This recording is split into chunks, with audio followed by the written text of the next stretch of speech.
World movies review by SL presents Thanksgiving 2023। कहानी की शुरुआत में दिखाया जाता है कि मैसाचुसेट्स के प्लायमाउथ में थैंक्सगिविंग के दौरान लोग ब्लैक फ्राइडे की सेल के लिए स्थानीय राइटमार्ट सुपरस्टोर के बाहर इकट्ठा हो रहे होते हैं। जेसिका राइट, जिसके पिता थॉमस स्टोर के मालिक हैं, अपने प्रेमी बॉबी और उसके दोस्तों इवान, गैबी, स्कूबा और यूलिया को साइड के दरवाजे से जल्दी स्टोर के अंदर ले आती है। ये सब बाहर खड़े हुए लोग देख लेते हैं और गुस्से में आकर स्टोर में भगदड़ मचा देते हैं, जिसके परिणामस्वरूप कई लोग मर जाते हैं, जिनमें स्टोर मैनेजर मिच की पत्नी अमांडा कॉलिंस भी शामिल होती है। जब बॉबी किसी को बचाने की कोशिश करता है तो उसका हाथ टूट जाता है और इसके बाद वो कहीं गायब हो जाता है। 1 साल बाद मिच और कई अन्य निवासियों के विरोध के बावजूद राइटमार्ट एक और ब्लैक फ्राइडे सेल की तैयारी कर रहा होता है। इस बीच जेसिका और उसके दोस्तों को थैंक्सगिविंग टेबल के एक सोशल मीडिया पोस्ट में उनके नाम के साथ टैग किया गया होता है। उसी रात लिजी नाम की एक वेट्रेस पर जॉन कार्वर का मुखौटा पहने, काले कपड़े पहने एक व्यक्ति हमला करता है और उसे मार डालता है। पुलिस को पता चलता है कि लिजी ब्लैक फ्राइडे की घटना में मौजूद थी, जिससे उन्हें विश्वास हो गया कि नरसंहार में शामिल लोगों को कार्वर द्वारा निशाना बनाया जा रहा है। पुलिस स्टेशन से बाहर आने पर जेसिका को बॉबी दिखाई देता है। वो उससे पूछती है कि तुम कैसे हो। इस पर बॉबी कहता है कि वो ठीक है। फिर वह जेसिका से पूछता है कि तुम परेशान क्यों दिख रही हो। इस पर जेसिका उसे बताती है कि हादसे वाले दिन उसकी सौतेली माँ ने उस पूरी घटना की वीडियो डिलीट कर दी थी और यह सब जानते हुए भी उसने उसे ये सब करने दिया था, जिसका अब उसे बहुत बुरा लग रहा है। तभी वहाँ रयान आ जाता है। बॉबी को जेसिका के साथ देखकर उसे अच्छा नहीं लगता है। तभी वहाँ इंस्पेक्टर आते हैं और बॉबी को अपने साथ अंदर तहकीकात के लिए ले जाते हैं। उधर दूसरी तरफ वो हत्यारा रात को सिक्योरिटी गार्ड मैनी पर हमला करता है और उसे बड़ी बेरहमी से मार देता है और उसका काटा हुआ सर अपने साथ ले जाता है। फिर वह हत्यारा कार्वर अपने घर जाकर मैनी का कटा हुआ सर एक प्लेट पर रख देता है। वहीं पर लिजी का आधा कटा हुआ शरीर भी रखा हुआ होता है। अगले दिन जेसिका और बॉबी शहर के शेरिफ एरिक न्यूलॉन को दंगे की फुटेज देकर उनकी इन हत्याओं की जांच में मदद करते हैं। वो शरीफ को रयान की तस्वीर भी दिखाते हैं, जिसमें रयान सिक्योरिटी गार्ड से गले मिल रहा होता है। इसी बीच में वो हत्यारा हाई स्कूल जाकर हाई स्कूल स्टूडेंट्स एमी और लोनी को मार देता है। फिर वह हत्यारा इवान और गैबी पर हमला कर उन्हें बेहोश कर देता है। फिर गैबी के फोन से वह जेसिका को अपने पास बुलाता है।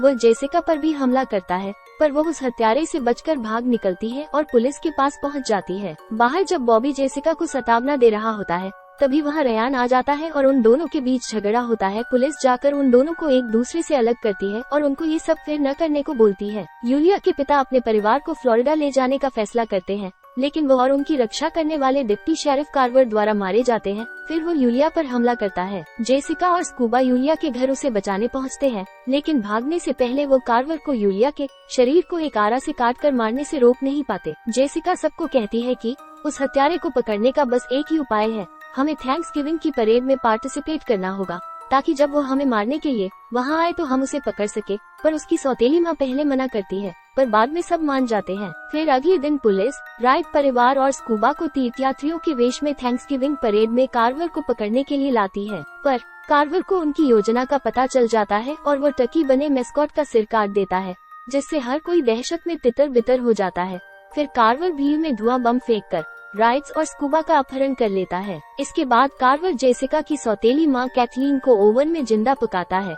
फिर वह उसे बंधकों और अपने पीड़ितों की लाशों से घिरी हुई खाने की मेज पर टकी के रूप में परोस देता है। इसके बाद कार्वर लाइव स्ट्रीम में इवान को पीट कर मार डालता है। इसका फायदा उठाकर जेसिका और स्कूबा अपने बंधनों को काटकर भागते हैं, ताकि वो कार्वर को दूसरों से दूर कर सके। वो बाड़े पर चढ़कर और जंगल के रास्ते भागकर कार्वर से बचकर वहाँ से भाग जाती है। वहाँ से भागकर जेसिका परेड गोदाम में पहुँचती है, जहाँ वो न्यूलॉन को बेहोश पाती है। तभी उसे कार्वर का मुखौटा पहने एक आदमी दिखाई देता है। वो उसका पीछा करती है तो वो देखती है कि यह बॉबी है। वो बॉबी को पकड़ने में मदद करने के लिए न्यूलॉन को बुलाती है, लेकिन वो भाग जाता है। फिर पुलिस जल्दी ही जंगल पहुंचकर बाकी सब लोगों को बचा लेती है और यह सूचना वो जेसिका को दे देती है। फिर पुलिस जेसिका और न्यूलॉन को अकेला छोड़ देते हैं, तो जेसिका को बाहर से वही ब्रम्बल का मलबा दिखाई देता है, जो उसके कपड़ों पर चिपक होता है। वही मलबा न्यूलॉन के कपड़ों और स्नीकर्स पर भी लगा होता है, जिससे उसे एहसास होता है कि वो हत्यारा न्यूलॉन है। अब न्यूलॉन को लगता है कि जेसिका ने उसे पहचान लिया है। फिर वो जेसिका को बताता है कि उसका अमांडा के साथ संबंध था, जो मरने से पहले उसके बच्चे की माँ बनने वाली थी।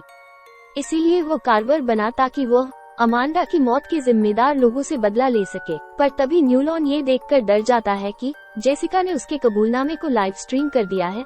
तब घबराया हुआ न्यूलॉन जेसिका पर हमला करता है, पर तभी वहाँ बॉबी आ जाता है और जेसिका को बचा लेता है। जैसे ही वे बॉबी के चाचा के टो ट्रक में भागने का प्रयास करते हैं, न्यूलॉन उसे एक सपोर्ट बीम से जोड़ देता है और एक कुल्हाड़ी लेकर उनकी तरफ आता है। तभी जेसिका एक टकी पर एक गुब्बारे को बंदूक से शूट कर देती है, जो ज्वलनशील गैस के एक टैंक से जुड़ा हुआ होता है, जिससे एक विस्फोट होता है और न्यूलॉन आग की लिपटों में घिरकर मर जाता है। अगली सुबह बॉबी को एक एम्बुलेंस में ले जाया जाता है और जेसिका रयान, गैबी और स्कूबाकी से मिलती है।